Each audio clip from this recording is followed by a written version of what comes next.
Welcome to the Passive House podcast, brought to you by Passive House Accelerator, a catalyst for zero carbon building.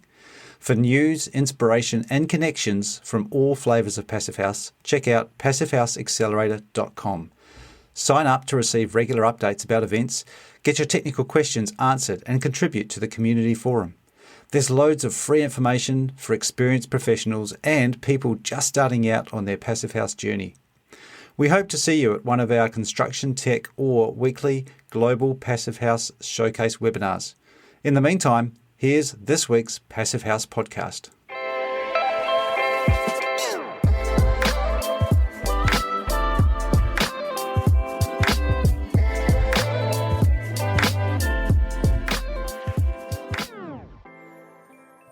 Welcome back to another episode of the Passive House podcast. I'm Matthew Cutler-Walsh. I'm coming to you from lockdown Auckland at the moment. How things are you, Zach?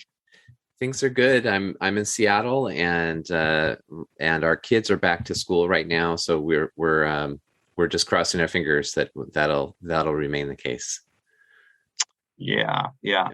Well, it's looking okay here, and it's beautiful springtime. Things are warming up and getting a bit of rain, which is topping up the reservoirs quite nicely at the moment. But it's going to be interesting to see where things go this summer water-wise, and also climate-wise as well. I think we broke a few more records this winter. Is just coming out now. And I know that you've still got a few forest fires and wildfires raging through the US. We do, and we have bare mountains that are, Mount Shasta, I think, is completely free of snow right now, and that's almost unheard of. So it's been a really intense, hot and dry year for the West. We have been fairly spared by the smoke, actually, in Seattle, just by chance. So we feel like we're kind of like have gotten through the woods a little bit, so to speak. Yeah. On the smoke, and we're supposed to get a bunch of rain this weekend, so that'll be great. Meanwhile, it's happy birthday, Passive House, 30th birthday, but unfortunately you didn't get to Germany for the conference as you were hoping to, but you did manage to catch up with a few people around the International Passive House Conference. Indeed, yes. So the conference went on. It was online only, of course, and this was the 25th conference, the 25th anniversary of Passive House Institute, the 30th birthday of the first Passive House in Germany. So it was a big year in many ways, and the conference is just wrapped up just before we were recording this. So I've been doing a series of brief interviews with folks about their experience of the conference and more about their insights from the presentations they've been making and stuff. So we'll be looking forward to starting to roll that out this week. Cool. All right. Well, we're coming back to New Zealand and down in Dunedin, South Island for this week's interview. But before we get into that, we've got a few people to thank for bringing us the Passive House podcast. Indeed. So everything that we do with the Passive House Accelerator comes thanks to our sponsors. So a big thank you to our founding sponsors, 475 High Performance Building Supply, Backstinkweed Architects, Glavel Foam Glass Gravel, Minotaur All-in-One HVAC and Dehumidification Units, Mitsubishi Electric Train HVAC US, Partel, RDH Building Science, Rockwool North America, Stocorp, and Zola Windows. Our champion sponsor is SIGA, and our stakeholder partner is NYSERDA, the New York State Energy Research and Development Authority. So thank you, sponsors. Awesome. All right. Well, we've had on the show some people have been involved with the first co-housing Passive House project in New Zealand, which is in Dunedin.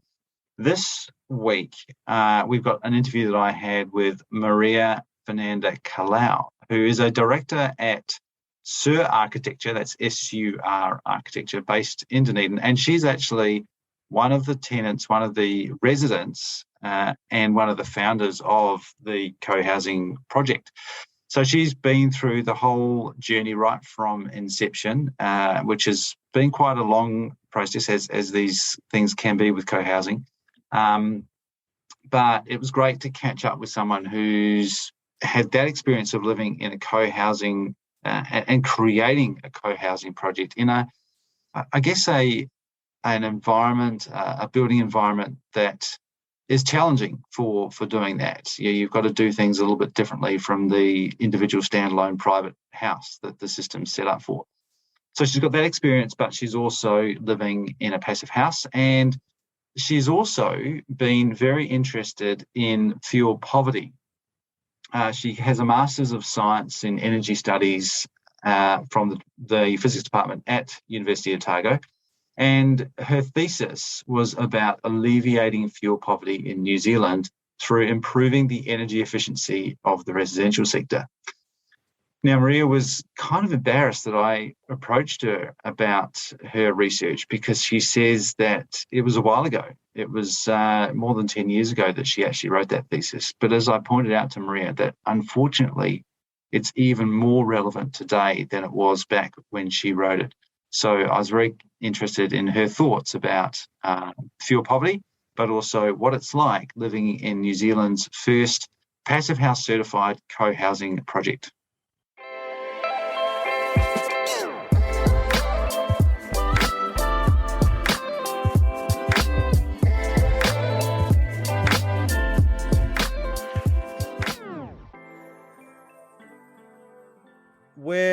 Where is home for you, Maria? Where did you? Well, I suppose it feels home now here. But yeah, we always tend to go back to South America.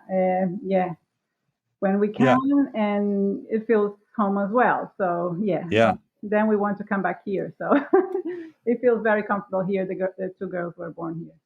So you grew up in South America? Yes, that's right. I'm in South America. I grew up there, but I've been here for 20 years now. So yeah, it feels home here. Almost 20 years. Yeah.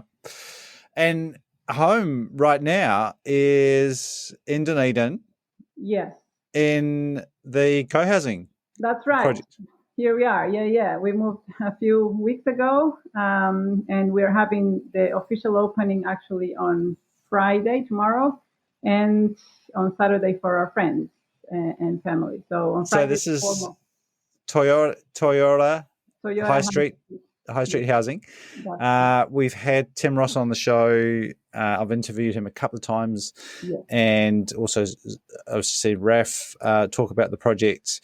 I think must be coming up to 4 years ago at a passive house Hui, when we were last in Queenstown, and I remember a graph that he showed of the journey of the co-housing project from inception and the sort of big ups and downs. We went through many reviews. So we started 8 years ago talking about it, and then we could secure the site. So it was, really good that some people could put some money to buy this great site. Yeah. Then it was a matter of, almost 6 years of designing, which we had to review a lot of times because we needed to get the balance right between the amount of units, the cost of the units, the share areas, and how many, 1 bedroom, 2 bedroom, 3 bedroom. And we didn't have all the members yet. So we wanted to encourage more family. So we did some units that were larger. Then we needed to sell them from the plans, and we had to review until we got to the right amount of units. And also then we needed to price the whole thing and went through a whole engineering valuation. Had to review a lot of the costs. So we left a lot of things to do ourselves, which we've been doing over the last 2 months. We left a lot of things out of the contract. So it all feels that we made it, and I can say that we ended up within budget. So that's a really good thing. Really good. We're happy with that. And here you are. You look pretty comfortable in there, I imagine. What's temperature outside in Dunedin today? I can tell you now. Inside is I'll tell you from my phone, but inside it is probably around 20.4, and outside is 8 degrees at the moment. 8 degrees, yeah. Meanwhile, here I am sitting in Auckland with my beanie on. inside. It's probably I think it was about 10 or 12 degrees outside this morning here, Right. and it wasn't far above that inside my 1950s weatherboard house. So well done. I mean, it's a big, and you were part of that design process as well. You helped out. I mean, everyone was part of it really. But as a professional, what was your contribution? We worked with him from early conversations with the group and a lot of workshops trying to understand what the group wanted. And we were part of it. Different stages: preliminary design, then reviews, then developed design, and I was involved in the site observation as well. So that was pretty cool. Did you do that as obviously you had vested interest at buying into the project, but I'm guessing that was your time, right? You weren't being paid by anyone to do that? No, that's right. Well, the first stages we did, that was our way of adding, some of our time to the project and got paid with part of the shares. But then a lot of time was voluntary. So a lot of us put time just to see it happen, really. And then also the site observation was part of that. A lot of hours and hours, and project control and budget control and all that. So, I don't want to put people off, because it might seem kind of daunting to think, oh, gee, it's so many years of talking with people, and children grow up in that time. Do you think that you've paved a way to for other projects, similar projects, to happen a bit faster? We think so. We think we've been through a lot of just educating people in a way that this can be possible. It's a different way of doing things. Yep. So we feel we've opened some doors that might be easier for other people to do similar things. We learn ourselves, and hopefully the banks learn about us, the council, lawyers, everybody. So I think there's a path for other people to do it easier. Now that you're in there, you're living, you've got a family, what would you say are the biggest benefits for you of living in a co-housing type environment? Well, I think it's great to have a community that you can trust and you work together. We feel like a really nice, it's a really nice way of supporting each other. When we come home, we feel safe. The girls can come home if we're not here. There's always somebody around that they feel like they belong to this community. Mm-hmm. And of course, the houses that are amazingly warm and efficient. Our bill last month was $70. If you want to hit to those levels here in Dunedin, you would spend more than $400 or $500. I mean, wow. Not because it's really expensive. So you tend to underheat your house. Like here, you come after a long day in winter. It's dark already at 5 or whatever, and the house is warm and it doesn't. Yeah, so it's really good. But I think that the social aspect is the most important thing for some of us, where we can really feel the connection with our neighbors. And you don't have to be connected all the time. We have our private spaces and I mean, you've got an individual house, right? That you own.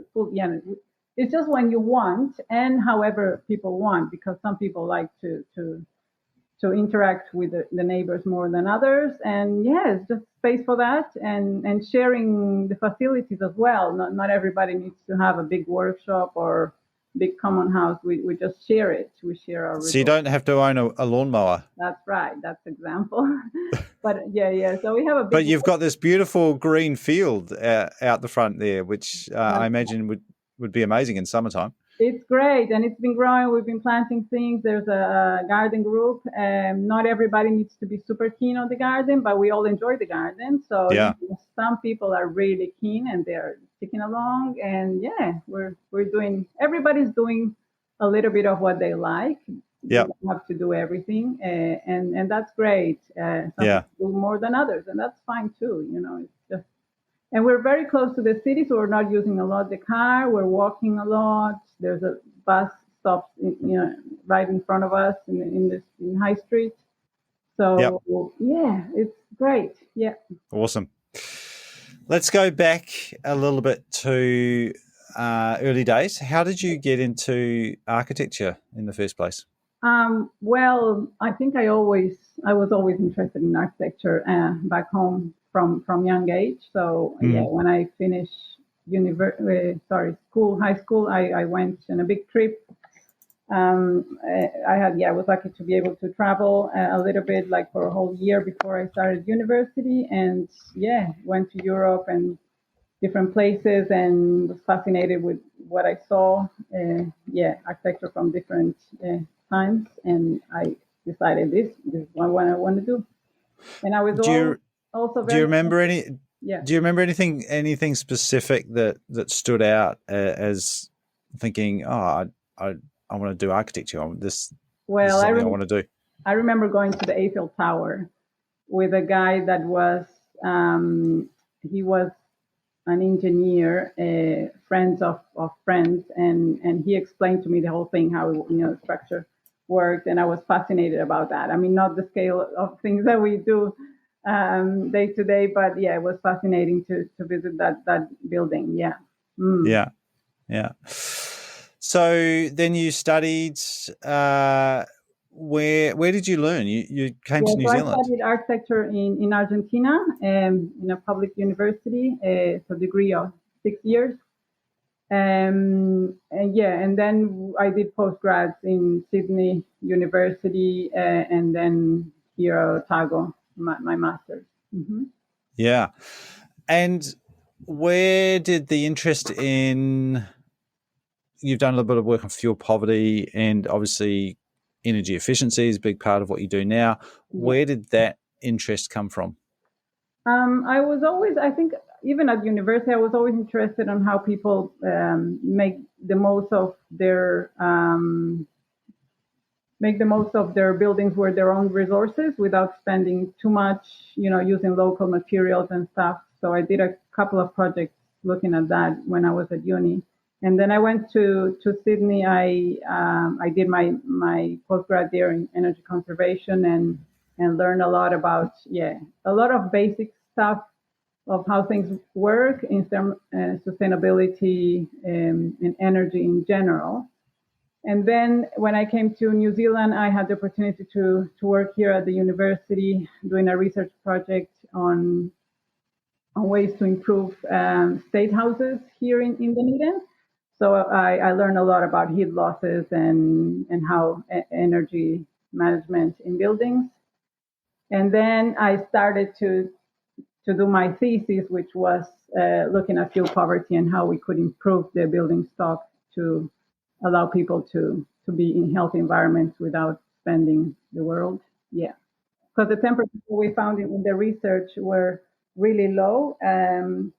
So living areas were, I think, 13.9 average, and bedrooms were 10 degrees. So it's really low for these areas. But then 10 degrees Celsius in bedrooms.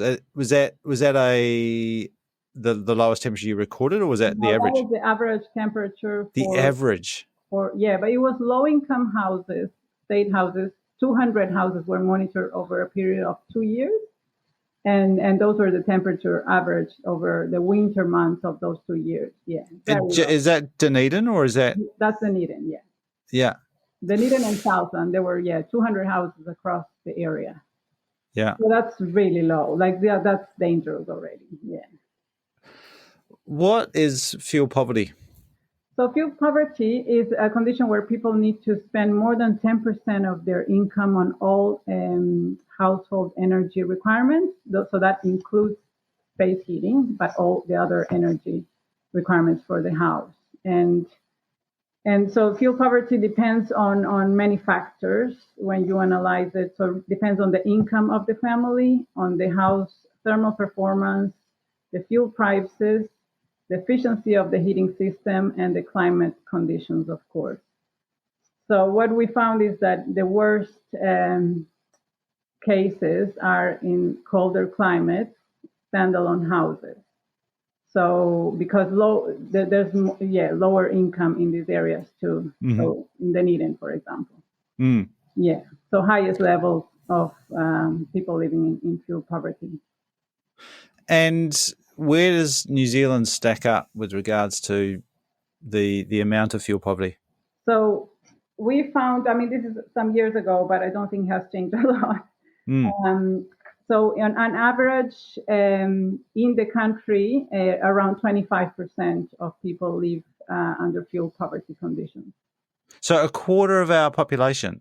Yes, but it's worse in colder climates. So in Dunedin or in these areas where it's colder, we found that 50% or closer to 50, between 45 and 50% of houses in Dunedin are living in fuel poverty. Yeah. Based on that definition of if you're spending more than 10% of your household income on energy costs. That's right. And that's assuming that you're going to heat to healthy levels. Right. Yeah. So is that a theoretical estimate of if you were to pay for your heating, that using the heating equipment that you've got in the climate that you're in, if you were to heat to that temperature of 20 degrees minimum or 18? Not 20 degrees. The calculation is to 18 degrees. So it's not 18. So it's not even really warm. It's just the minimum that the World Health Organization considers, below that is dangerous. So if you were to heat to 18 with the conditions of the houses here in this in this case, Dunedin, and the amount of standalone houses and the conditions of the insulation and the income of people, you would have half of the population that can't afford that, or will have to spend more than 10%. So some people do spend more, and some people don't because you can't. So basically, most of people underheat their houses. And I guess that's the real tragedy of the issue. I mean, it's great to have that statistic, but the reality is that people aren't even achieving that because they're just going to choose to not heat. And that's where we're getting those average temperatures of 10 degrees or lower. That's what happens. And of course, that has a negative impact in our health and well-being and high levels of seasonal mortality, asthma, respiratory problems, and all that. So there's a problem, yeah. Have you looked at why we're in this situation? Well, houses, most houses are standalone, very old, haven't been upgraded. I think less than 40% of houses have wall and floor insulation, and half of the houses have ceiling insulation. So, they're just, heat loss just, all the heat just flows outside, basically. So, so it's really, there is a big need to upgrade and just improve these houses. Make the most of the little energy that you're putting. I mean, it's common knowledge. Everybody says, we'll heat just one room and stay there warm for a little bit, and the rest is cold because, we can't afford everything. Just goes through the walls, windows. Yeah. How do you, as a architect, contribute, or how can you help the situation? Because I imagine those that are in fuel poverty are not likely to go and hire an architect. Yeah, it's a hard question. I wish I could do more, to be honest. But I think it's a government. The government needs to do something about this. And there were some steps towards putting insulation in the ceiling and under the floor. But of course, what we found is that the differences in climate zones are so big that whatever was suggested for climate 3 wasn't close to being something that was enough for anything. And that was our big difference. What you were doing in Auckland was okay, but you were, the same thing done here in Dunedin didn't get anywhere. So, I mean, I'm happy to, give all this research to the government, but something more needs to be done. We calculated how much we needed to spend to upgrade the state houses, which could be the starting, setting an example on how to do things. Just for information, around 15% of the fuel poverty that was found in the country was from those living in state houses. And if we spent around $350 million, we could upgrade those houses to levels that will prevent them from living in fuel poverty. And that's around, just to have an idea, that's around $100 per capita. So it's not a huge amount of money. And so what would that be for each of those houses? How much money would that? Yeah, so it depends where they are. If they were in these areas, of course, you needed to upgrade a bit more. If they were in the North Island, less. But it was, it ranged between 5,000 for warm climates and 25 for these areas here. Yeah. Which might sound like a lot, but what's the cost of a hospital bed per night? It's something like $1,000 or $2,000. Yeah, so a bigger calculation needs to be done to actually see, the negative effect of not doing that. Yeah, and there is some research. Yeah, and I know that the Otago School of Medicine done that. Philippa Howden Chapman, great work with Julie and Lucy Telford Bernard, and others have done work to that effect. Because it's easy to pull out, how expensive is a hospital bed, but it's all the other extras, like the kids too sick to go to school, so the parents have to take days off work, and the reduced productivity. But also just the drag on not being able to and live life to the fullest. You don't feel happy if you're in a house that is cold. You don't want to, you just waiting until it gets warmer again. It's just, it's not nice. For those deeper retrofits, what would that entail? So you mentioned, topping up the insulation of the roof, getting under the floor if you can. That's all well and good. But I'm guessing that it's going to require a bit more than that. Well, for most. So what I modeled for my thesis, so I modeled the 3 climate zones, 4 typologies, so standalone, attached houses, townhouses, and apartments. And I did 7 upgrades from a base case, doing nothing, installing ceiling insulation, then floor insulation, then the walls, the windows, and reducing air infiltration. And I modeled curtains as well, so single glazed with curtains. So I did, it was 168 simulations at the end. Wow. Comparing, to compare all. And what were you using? I was using virtual environment. Right. Yeah. So, I'm just saying this because, the results for different typologies affect a lot, and the different climate zones. So standalone houses in colder climates, of course, are the worst, but we have more of those than the rest. Yep. So for those, we needed to do, to insulate the walls, which is the most expensive thing when you need to retrofit. So so we need to do the ceiling, floor, insulate the walls, and if you didn't do the windows, you needed to have nice curtains. Yeah. Right. With that, we can achieve what we were aiming for. But in Wellington, you might get around without the walls in some cases. Some needed to have the walls, depends on the typology. And in Auckland, it was okay just doing ceiling and on the floor. Yeah.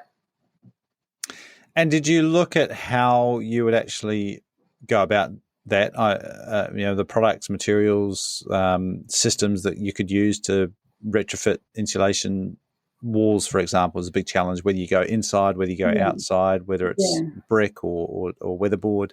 Yeah, so I was modeling the R values. We did 2 upgrades in 2 houses here in Dunedin as an exercise to get the basic information. Apart from the modeling, we did the actual, heat losses measurements in these houses. And what we did, so they were Housing New Zealand houses that we borrowed for 6 months. and did the upgrade, and we insulated. We put a layer in addition to the existing wall, so we didn't take the lining out. We use a product that is not in the market anymore. And then because we were upgrading the windows, we did the window seal. So that was, it was a good exercise, and it showed us, the results that we were looking for. Yeah. If someone came to you now, thinking very selfishly here of my own house, saying, really want to, got a 1950s house, probably quite good structurally. What should I do? I've topped up the insulation in my roof, put a bit of fluffy stuff under the floor. What do I really need to tackle next? Well, depends if you want to do renovate. Like, we have a lot of clients like that. We do a lot of that here in Dunedin. Depends if you're ready to do some renovations, open plan, if you want to upgrade, or if you just want to improve the insulation. But I mean, like usually when people come, they also want to do something else. So then we just take the lining out and put the building paper insulation. Right. And if we can extend it to 140, the frames, we do that. Right. Yeah. So if you're doing even just a decoration, like painting a room, or if you're upgrading a bathroom, use that opportunity to do that little bit. Definitely. And even if it's not the whole house, I mean, it will help. Yeah. And I guess, if you do that enough times, eventually it will be the whole house. Because the alternative is moving out and relining the whole thing, and it becomes quite a major project. Yeah. And the reality is that some people do it in stages, Some might do a little bit now and a little bit when they can later. But they after they've done it, they're so happy with the results. They really feel the difference. It's always nice.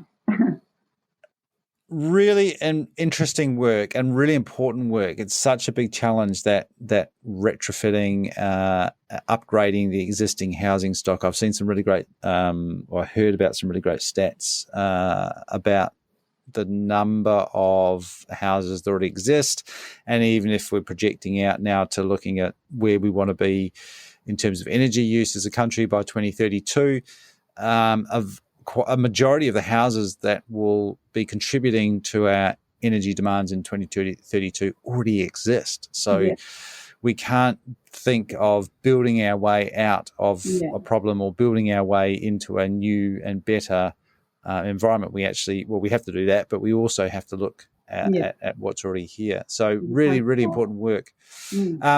But you are also doing work on the other end in the new build, which I want to talk about. So tell us about high-performance houses, affordable high-performance houses that people can design and build today. Yeah, affordable. Yeah, that's right. So we work very hard to, with people that have not unlimited budgets and try to make the most of what they have. So I can think of two examples that we did. One is it's not a passive house certified, but it's very close. They weren't interested in having a certified passive house, so that was built with SIPs, and it's very simple shape, and we use the module of the SIP to design the whole house. So minimum waste, and we kept all the services to the internal wall, so we were able to leave the SIPs exposed in the external wall. Some of them exposed, like you can see them, clear coat, and some of them painted, so it's not overwhelming in terms of what you see. So it's a house probably 140 square meters, 130 something, and it was 500, a little bit over 500,000. Now it's metal cladding. It's a simple shape. It has, 4 corners, so it doesn't really, we kept it to the most simple. We avoided all the bits and pieces complicated for the builders, and we worked together with the builders for for their feedback to actually get to where we were. Thought very careful about the windows. Yeah. So, and yeah, that's a really good example. It has a heat exchange system, of course, and it's all, they moved less than a year ago, so we don't have all the data for a whole full year. But yeah, we're hopefully going to get some monitoring information from that house. So is that in Dunedin as well? That's in Dunedin, yeah.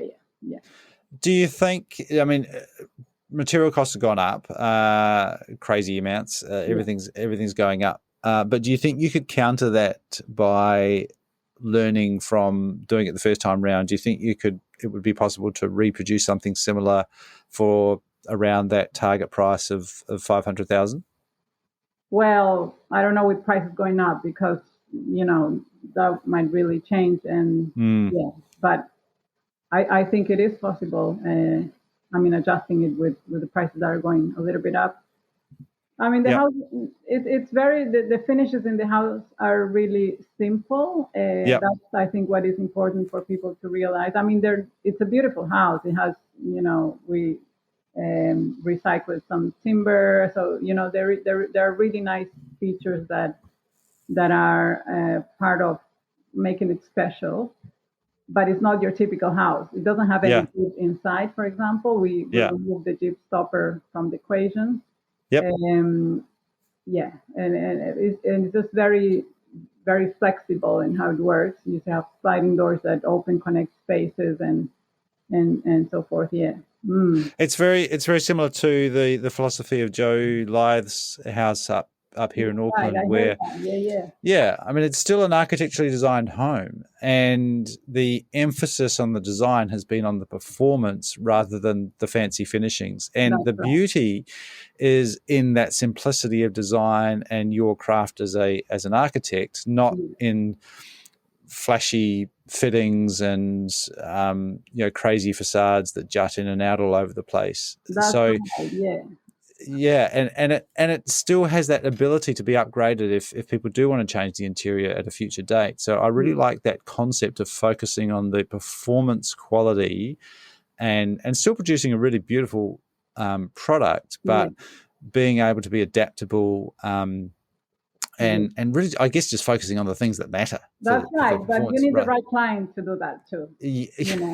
But also, you absolutely need to attract the right clients. But I also think that a lot of clients don't necessarily know or fully understand what they want in terms of how they want to feel, because a lot of the times they're being guided by what they see in a magazine. So the more people do projects like this that you've done and that Joe's Life done, it creates a market. Well, I'm hoping that it helps to inspire others so that you can get more clients that want those sorts of things. That's right. When people visit the house, they're curious about new people that they're curious about it, and you're not guided by what you see in the market today or what the real estate is telling you. What you need to do, because we tend to build, to design very compact. We don't want to waste any square meter, and that's not, the typical house here. So how big was this one? Well, this was 135, I think it was at the end. And how many bedrooms?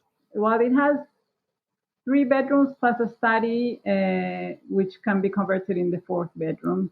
Wow. And the lounge has, it's a kitchen lounge open plan that also connects to a guest bedroom. So it's 4 bedrooms with areas like nooks for window seats and study areas, and it's cool. And I think it's good to focus on that number of bedrooms and the utility of the building rather than the square meters, because there are plenty of 300 square meter houses that only have 3 bedrooms. Yeah.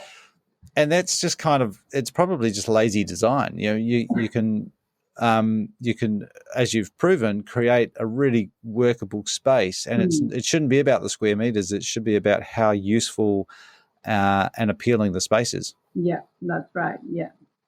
Yeah, no, I'm all for that. I think it is important to pay attention to that and hopefully have more examples of that kind of thing. People brave enough to do something a little bit different, but that works.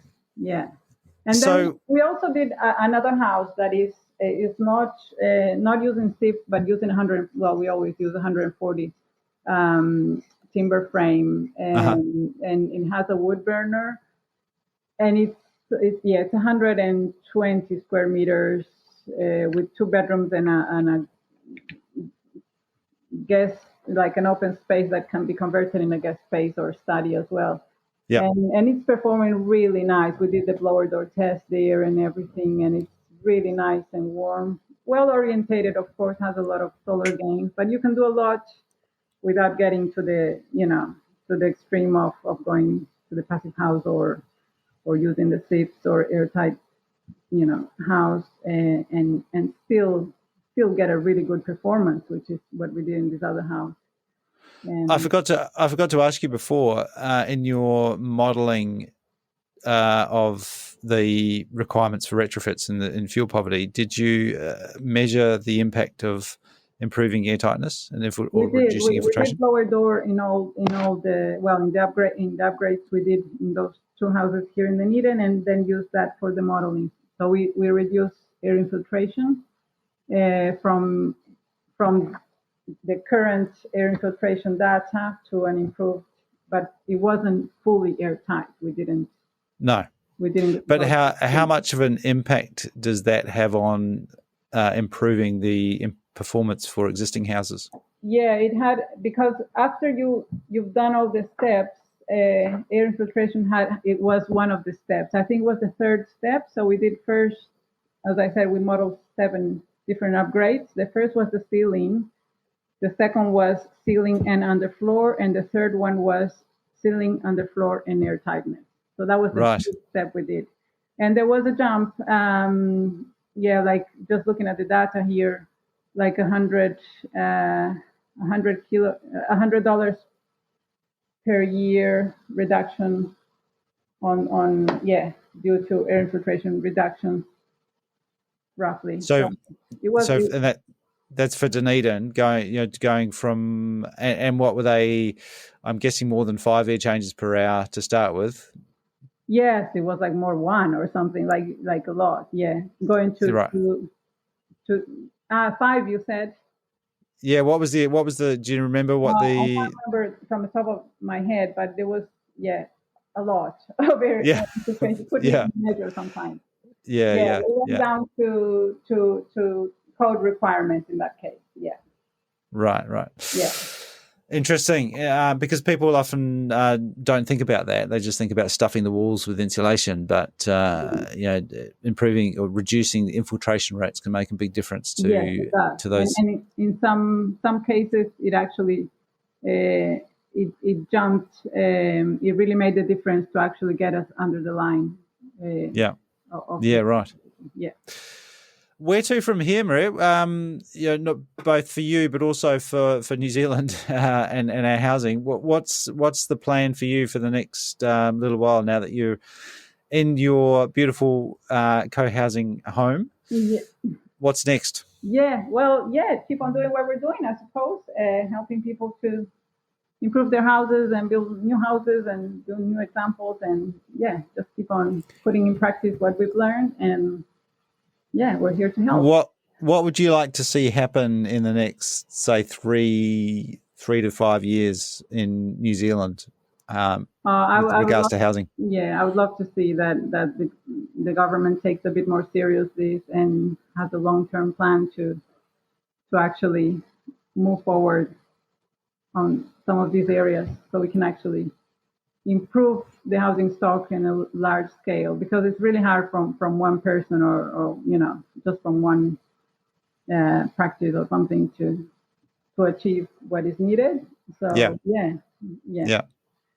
Well, thank you for all your work in this area. It's great to have some really evidence-based research on the impacts of improving the housing stock and some guidance on that, but also on your work inspiring others to think differently about the way we design and build new homes as well. I think that's really valuable for the market.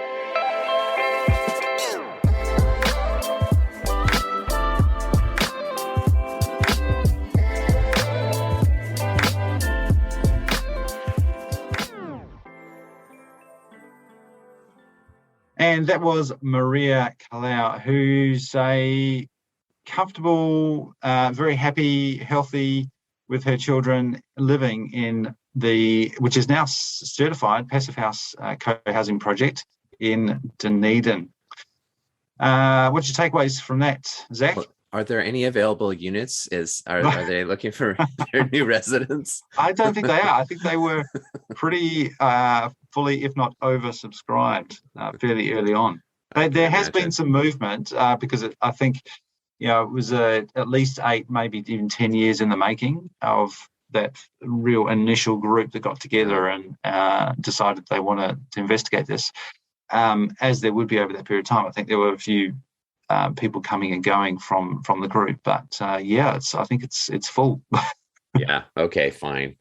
That's all right. I understand. It sounds like a wonderful community, and I'm always so impressed when these groups of people come together for any co-housing project. It's inspiring kind of vision for building community and kind of being intentional in the way you live. And so then to combine that with Passive House, I mean, I bet that there won't be vacancies for quite some time. So that was inspiring, and her research was sobering. And I know you've talked about the state of building in New Zealand and the lack of good energy code and the history of basically no code. Yeah.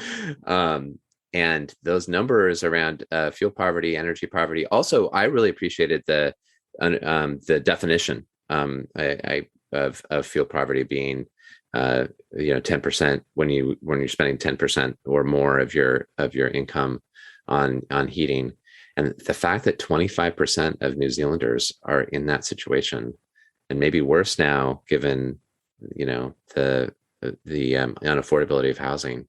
Yeah. Wow. Yeah. I'd say, like I said at the outset, that her research is more relevant today than it was back when she did it. It's a problem that hasn't got any better. And this is on top of the unaffordability of houses. So Right. We've got that as an issue of people just not being able to afford a home, with certainly not buying one, but even renting. And there's that. There's looking after the mortgage, just having a roof over your head. But this is, can you actually afford to keep that place warm and healthy? And the short answer is that for at least a quarter of the population is no. You can't afford to it, or you're making decisions about your grocery shopping or your petrol, versus do I keep warm?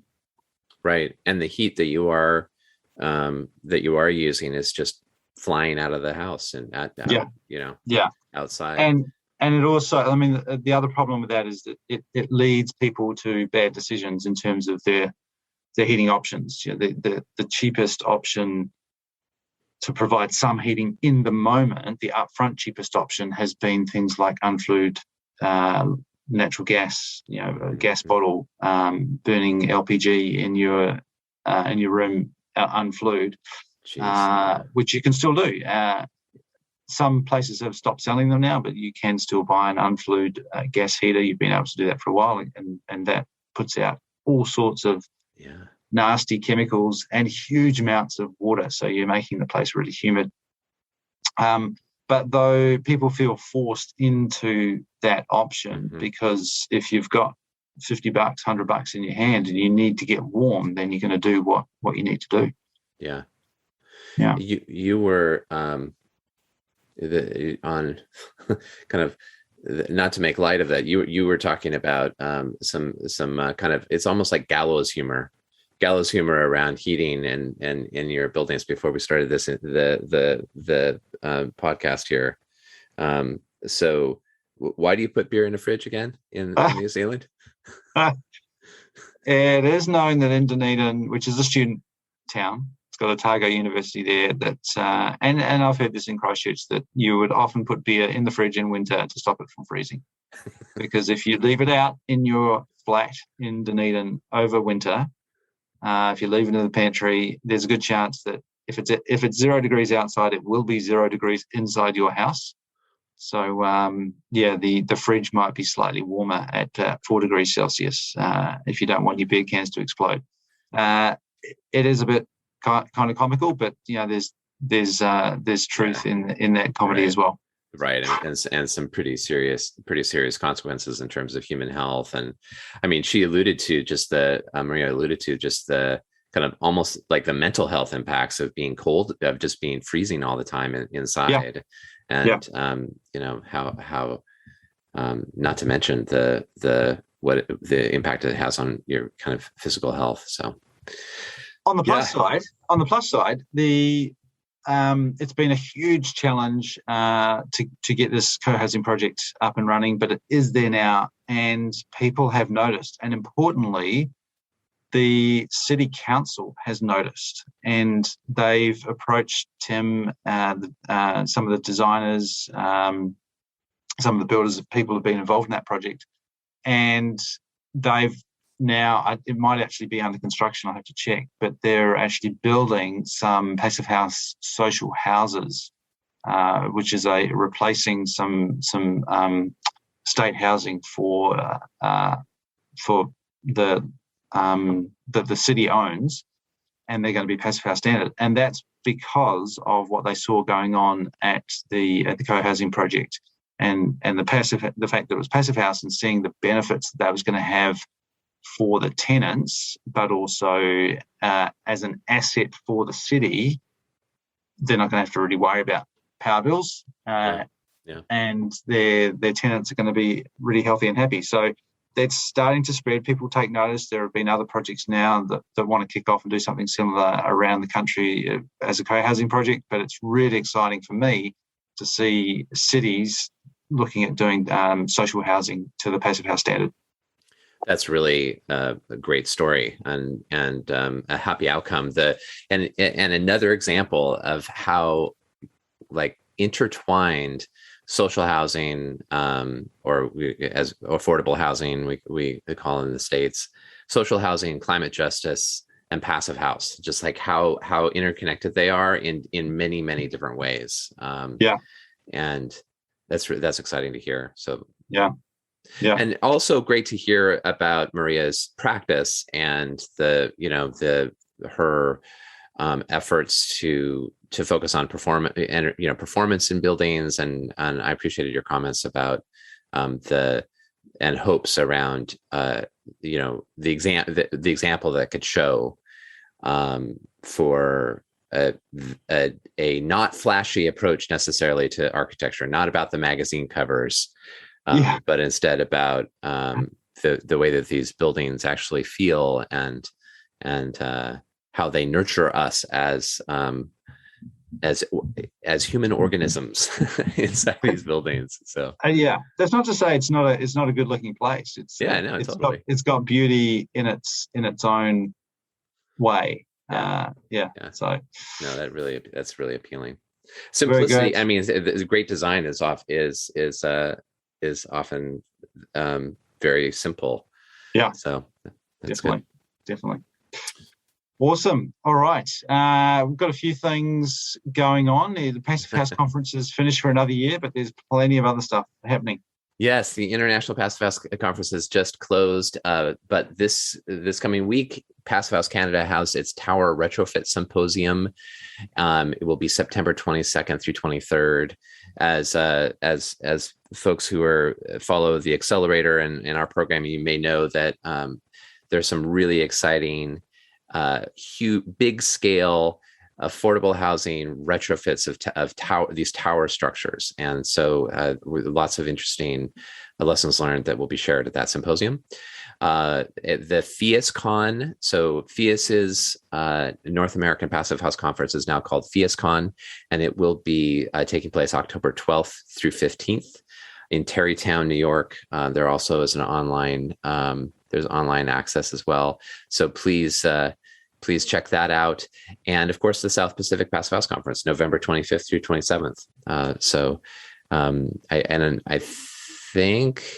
I think that covers the major big conferences. There's so many of those happening in the fall. At the accelerator this week on the construction tech on Tuesday, which is Wednesday down under, we'll have Ed Sloop, of Walsh Construction, presenting about the construction approach to a living building in Portland, Oregon. And this is a new building that's being constructed for PA engineers. It'll be their Portland headquarters. So on Tuesday, we'll hear from Ed Sloop about that project and the passive design strategies that went into this living building. And then Wednesday at the showcase, so Thursday down under, we'll have Kathy Berg from ZGF Architects talking about the design approach to the same building. So it'll be a nice 1-2 construction and design kind of dive into this living building. Awesome. So much going on as always. Well, thanks, Zach. Thanks for another great week and for catching up with those people in the conference. Yeah, well, thanks, and thanks for your interview with Maria. It was great. Pleasure as always. And we will have more interviews coming up. Don't forget, you can shout out or send us an email, podcast@passivehouseaccelerator.com. We'd love to hear from you. Otherwise, we will be back again next week with another great interview on the Passive House podcast.